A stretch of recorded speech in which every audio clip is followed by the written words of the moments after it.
It is an incredible pleasure to have you back, Dr. Gersh. You had so much information for us that we needed to hear more. Oh, I'm so thrilled to be back, and I'm so happy you came right to my neighborhood. How convenient could that be? And we have so much to talk about, and I'm happy to get started. Excellent. So let's start with the circadian rhythm. It won the Nobel Prize. A lot of people have heard the word or not. Can you break it down for us and then explain to us why it's so important to pay attention to? Well, it's really an amazing, and I think of it as a very romantic story, how all life forms on Earth have evolved for survival. And survival on Earth means working in conjunction with the rotation of the Earth. So the circadian rhythm applies to the 24-hour rotation of the Earth.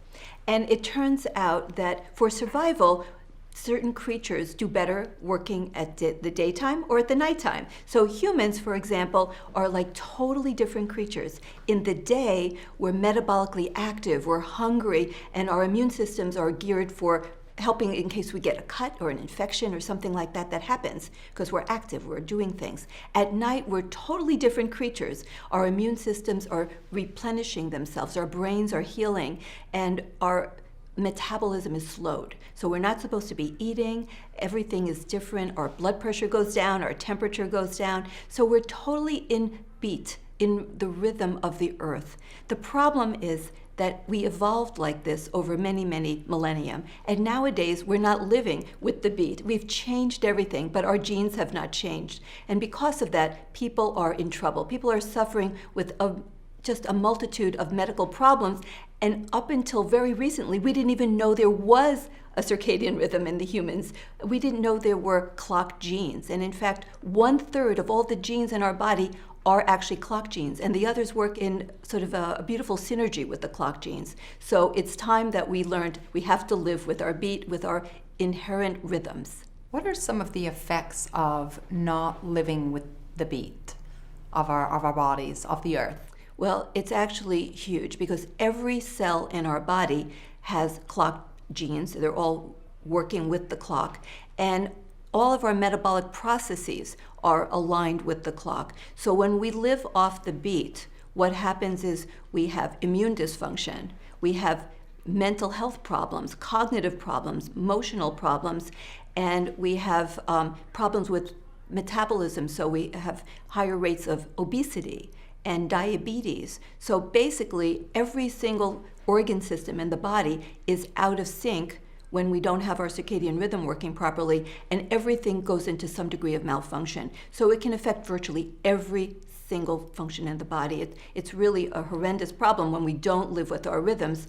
And it's only just like in the 1990s that we discovered this. So it's time we really understood this and then changed a lot of the things that we're doing so that we can actually regain our health. How do we know that our circadian rhythms are off? Or how do we know that we're not working with our own beat? Well, first of all, there are certain things that if you're not doing them correctly, you can be quite sure that you're having problems. But some of the very obvious signs that you're having circadian rhythm dysfunction are if you're having a lot of anxiety and depression, if you're having cognitive problems and you feel like you have brain fog, if you're a female and you have menstrual dysfunction, if you have PMS. We now know that is actually related to circadian dysfunction. If you have gut problems, one of the things that's amazing is that we've known for some time that people who have acid reflux, what we call GERD, gastroesophageal reflux, that's related to stress and to lack of sleep. We now know that that's all related to the circadian rhythm, and that people who are out of sync are going to have a lot of GI problems because the entire gut is on the rhythm. On the beat. We have a whole nervous system in the GI tract called the enteric nervous system, which is all linked to the rhythm. And as well, we have this amazing civilization, this massive complex civilization which lives within us and on us called the microbiome. And the cells, the microbes of the microbiome, all have their own clock genes as well, and they live in a complete homogeneous and synchronous relationship with our clock genes. So when we eat at the wrong times, when we don't go to sleep at the right times, we end up in circadian rhythm, massive dysfunction, and it manifests with all of these different kinds of features. So, what you just explained to us around signs of understanding, let's say, how our circadian rhythm can be off and how our beat can be off, and recognizing that there's a connection with the microbiome is super fascinating. And I think for everyone that's listening, if we say, yes, check, that could be me, that could be me, that could be me, what do we need to do first and foremost to take this our circadian rhythm and help to regulate it? So the first thing would be, when do you go to bed? So we are designed to have this beautiful rhythm of cortisol and melatonin. Most people know about that, but we do a lot of things that disrupt that rhythm. So one thing is we go to bed much too late. We're designed to go to bed between 10 and 11, and every single hormone in our body is on a clock. It comes out and it peaks at a certain time, it dips at a certain time. Melatonin peaks at 2 a.m. But if you have not gone to bed at a reasonable time, the whole production of melatonin is going to be off, and you're not going to get that peak. And that coincides with our different rhythms of our sleep, which are very important for rejuvenation of our brain and brain health. So go to bed. You have to go to bed between 10 and 11. The other thing is, don't change your routine on the weekend. We call that social jet lag. So everybody knows that if you fly across many time zones, that you will have what we call jet lag. But they don't think about self-imposed jet lag, which we call social jet lag, where you stay up really late on the weekend and then you try to sleep late, and you're trying to change your clock. It doesn't work that way. You can't change your clock genes. They're embedded into us. So try to keep the same rhythm. Now, we're flexible. So once in a while, you can, of course, do something that's off the beat, but most of the time, try to stay with the beat. The other thing is to promote proper sleep and have the melatonin come out. You need to have a very dark room. We live with so much ambient light now that it affects our rhythms of our melatonin. It doesn't work properly. Even a little bit of light coming through our eyelids has been shown to suppress melatonin production. Wow. So I actually sleep now with an eye mask? I do. Do you use a silk one? I use a natural fiber one that I actually got on. I didn't actually buy it. I got it when I was flying a business class across many time zones, and I was going through circadian rhythm problems. But it's quite comfortable. But there are a lot of them out there. Right. And I found that I could adjust to it. And I could not get the light really dark in my bedroom. There's just too much coming in through the cracks around the windows and such.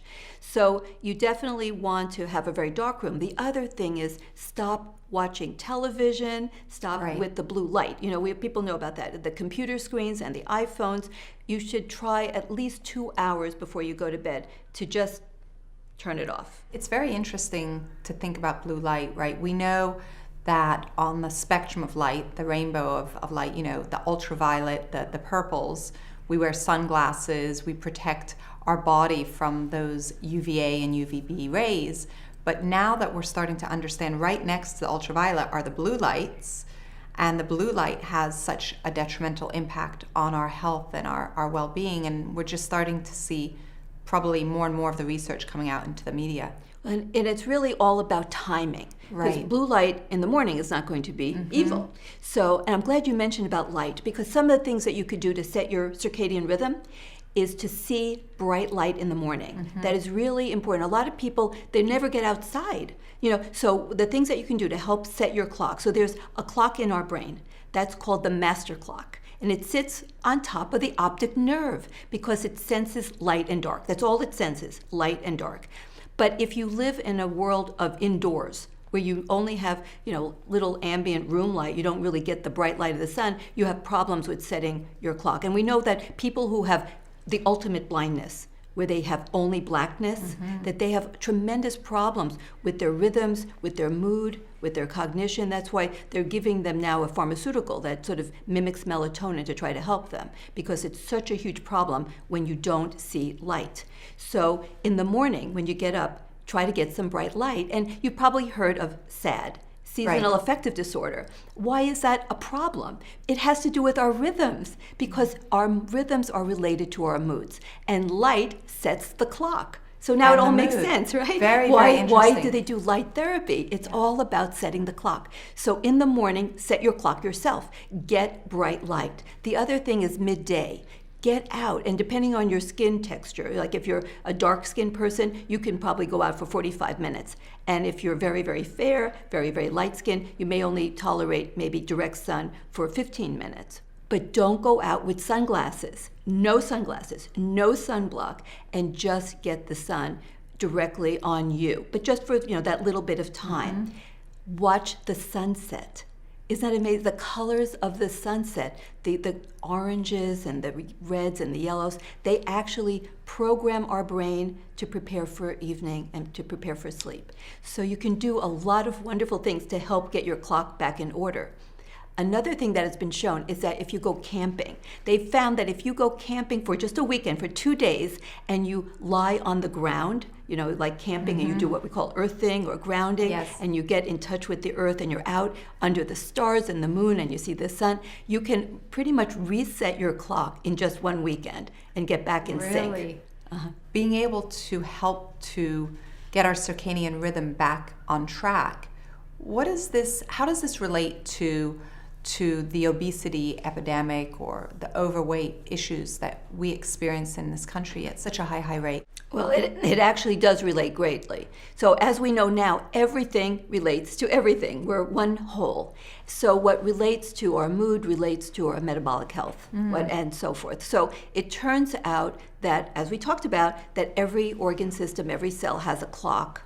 So the liver and the gut have clocks, and the gut microbiome, and this is so amazing, they have their own clocks. The liver is very, very key to metabolic health. When your circadian rhythm is off, your liver metabolic functions are off.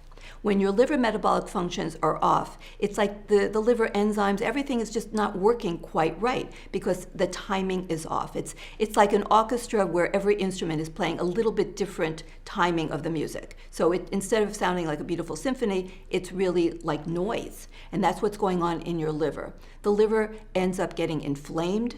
The gut gets inflamed because everything is on a timer. Without that timer, inflammation starts to rule the day. And inflammation leads to, now we know everything that's wrong in our bodies, right? And the gut, when that's inflamed, the brain is inflamed, and the liver is inflamed. So when you have liver inflammation, you get fatty liver. And under that situation, the liver goes into a condition that's called uncontrolled gluconeogenesis. The liver just starts pouring out sugar. It also starts pouring out fats in an uncontrolled fashion. It's like the brakes are off. It doesn't make as much insulin. It creates signaling to the pancreas, so the pancreas doesn't produce as much insulin. Blood sugar starts to rise, and insulin resistance increases. And now you're in a situation of metabolic distress, really, in the body. So you have now insulin resistance. So although you may not even be making quite as much insulin as the body needs to get rid of all that sugar that's being produced, you still have more insulin than you would have had before. And you end up, and insulin promotes fat deposition and fat production. So you're in a situation where you're either burning fat or you're storing fat. And when you have uncontrolled liver gluconeogenesis and you're pouring out the fats, the triglycerides go up. That's why if you ever do blood work, you'll find that there's a strong correlation between blood sugar levels and triglyceride levels. And people are like, what's all that about? It's all about liver dysfunction because the same process that produces all this sugar is producing all this fat. That's what triglycerides are. So when you have that, you're producing lots of fat.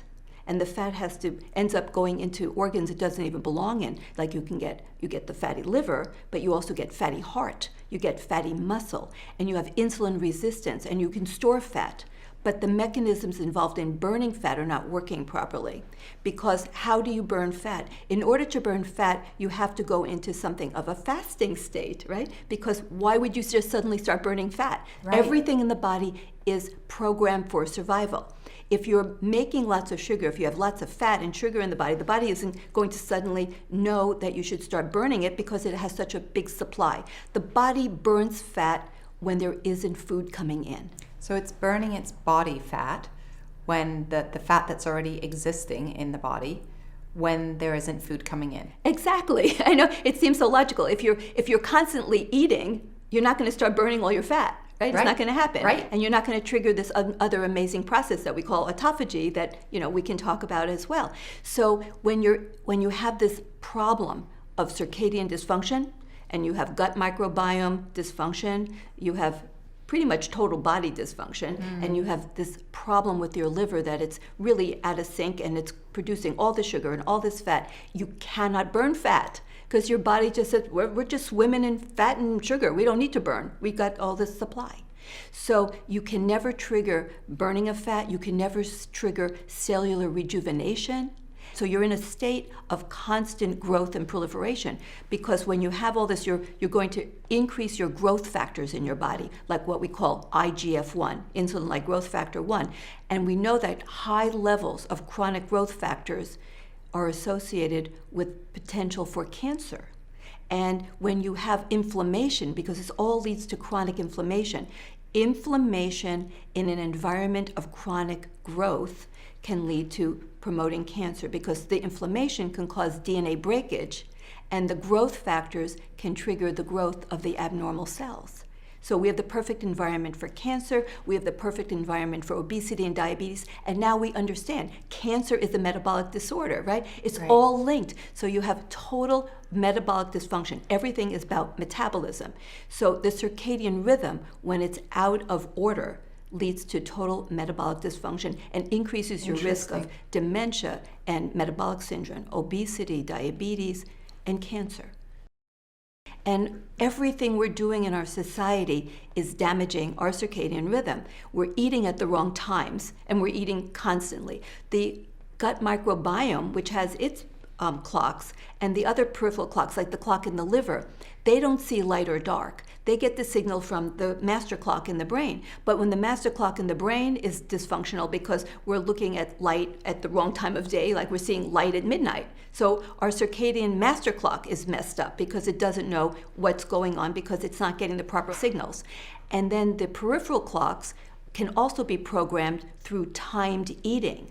But if we're eating like we do now, like all around the clock, and somewhere, somebody came up with this very non-bright idea, but people thought it was bright, that you should eat every 2 hours. Your body should not have to be eating every 2 hours. We have mechanisms that we can fast and maintain our blood sugars.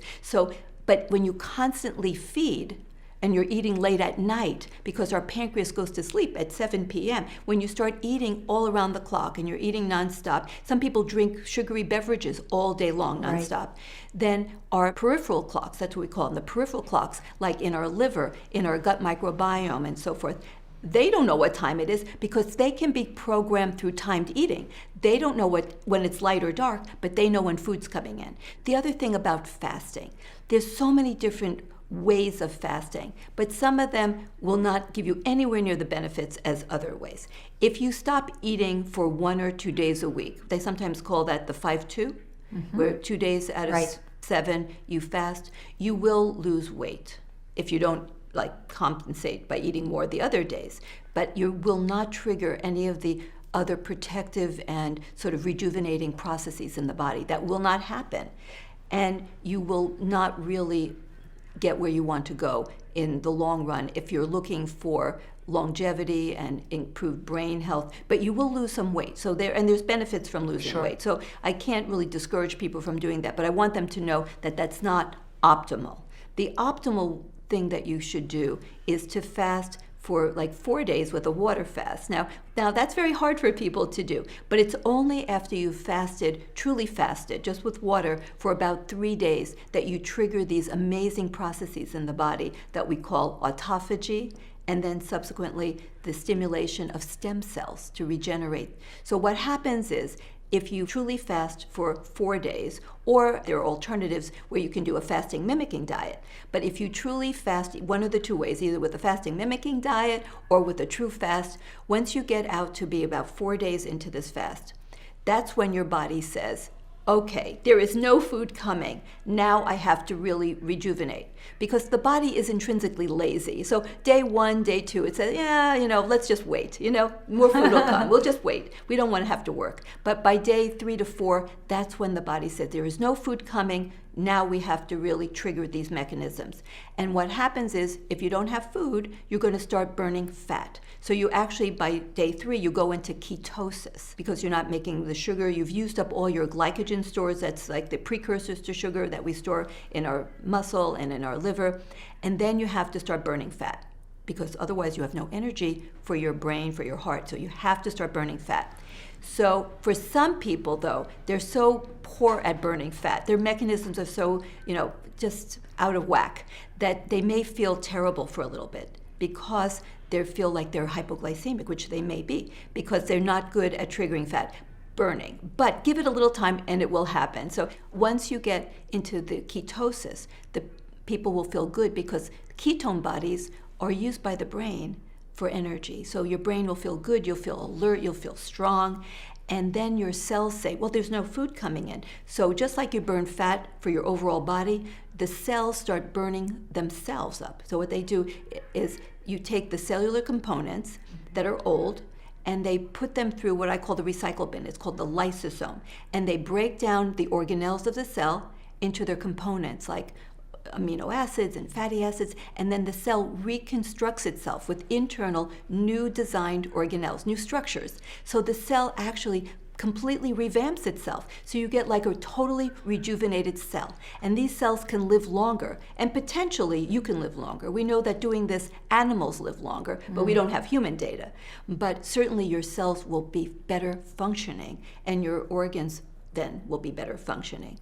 So that gets triggered. The other thing that happens when you do this, what we call periodic fasting, is that crappy cells, like potentially cancer cells that are developing, they go into what we call programmed cell suicide, or apoptosis. So this could potentially help prevent cancer from developing in a person, because the body says, you know what, we're only going to feed the healthy cells. The body is primed for survival. So it says, we're going to rejuvenate the good cells, and we're going to simply get rid of the bad cells. It's like throwing the excess weight overboard if your boat has a leak, right? You just get rid of those old cells. And so most of your organs will literally shrink, which sounds terrible. Your organs are shrinking, but then they rejuvenate because stem cells are stimulated. So you actually, people travel all over the world to get stem cells. Right. You have them in your own body, and they can be stimulated to go into action, and you can then trigger stem cells to rejuvenate your organs. So they actually regrow. So you've rejuvenated your organs, you've revamped your cells, and you've gotten rid of the crappy cells. And that will happen, but only if you fast for about 4 days, or you do the fasting mimicking diet, which is what I do, because nobody really wants to fast. Humans didn't evolve with fasting because they liked it. It's because that's, we didn't have food. We have, I'll say, tricks that we have to help people to not have to fast but get the benefits of fasting.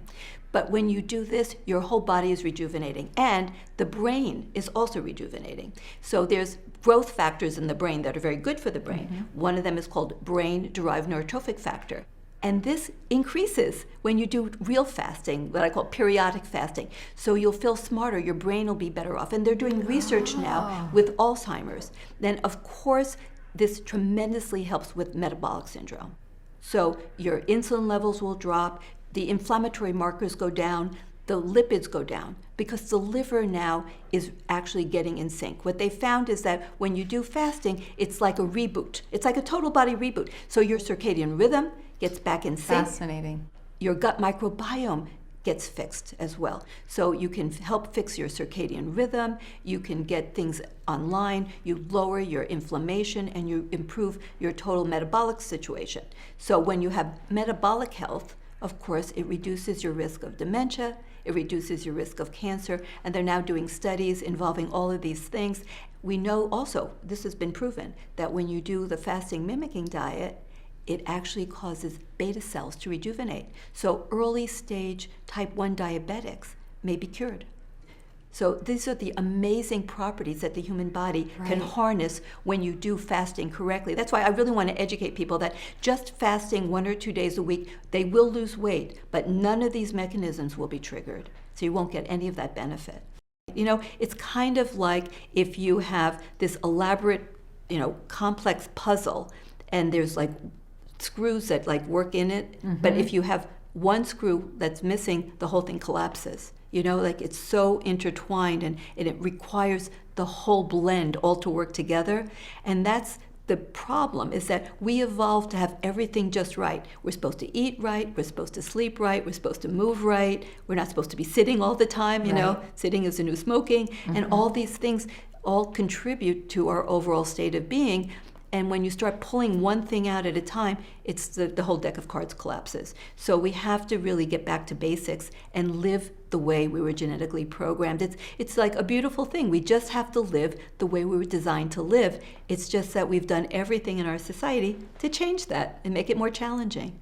It's very interesting. I was speaking with Dr. Chestnut, and he was saying, with all the different species that are out there, that we are the ones that believe that we have to keep sort of changing the things that we eat and the way that we do things, but really it's just getting back to the way we've done it all along. And he used an example of giraffes, that giraffes, they don't get sicker as a species, as an animal species, like we do over time.